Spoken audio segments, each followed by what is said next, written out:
17 months, but the scouting was finally finished.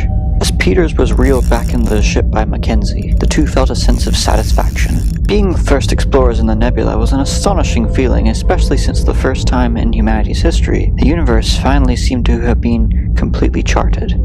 The brothers had reached a new sector, however, when previously all had believed to have been covered. As a system, the Hanon map is interesting. Unlike the logistic map, it defies a simple description, Mackenzie proclaimed. The two gazed into the new ominous open space, absorbing the breathtaking view of the cosmos. I wonder what our ancestors would have thought of this site. Would they have created some sort of superstition about this being a work of God?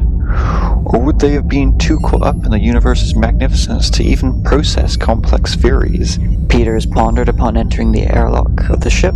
After several millennia, filled with multiple wars and bloodshed, man had finally begun to work together in order to expand their reach across all of space in peace and harmony. Intolerance, racism, sexism, all gone, leaving only shame for their foolish past hatred.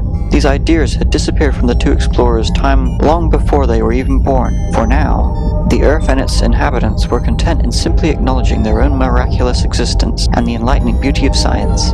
Peters headed back to his quarters on the ship. As was standard, the crew was just the two of them and the ship's AI, the Explorer. The ship's rooms teemed with scientific innovations and gadgetry, a testament to mankind's progressions made throughout history. Peters looked at a chart of nearby systems on his computer. However, when reading the names and visualizing the places he'd been, none compared to the exquisite amazement he felt upon seeing the Hanon Nebula with his very own eyes.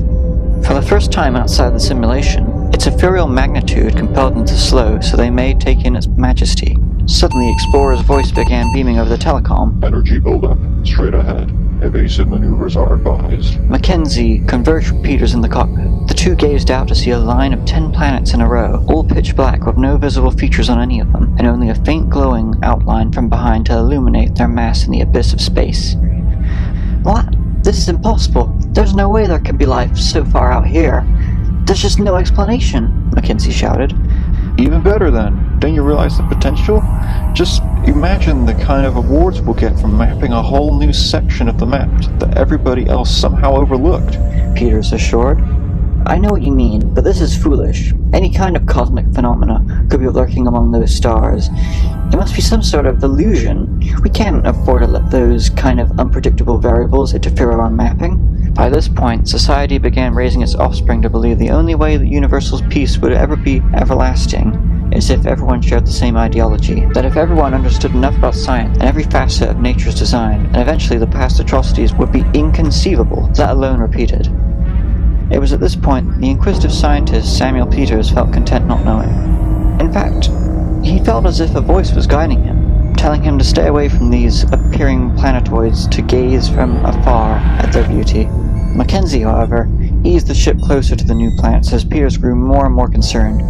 Explorer began reading out the data from scanning the appearing celestial bodies, all of which pointed to one conclusion. There was no scientific way these planets could physically exist. No, I will not leave this ship before I found out just where the hell all those planets came from. It doesn't add up. Mackenzie panicked as he grew more and more furious. The concerned Peters cautiously began to make his way back to his quarters before hearing a whisper from the unknown. I have condoned your exploration of the rest of my vessel, but this area alone is forbidden. Peters fell to the ground, noticing the ship's acceleration. Stop your course, Aaron. Please listen to reason before it's too late.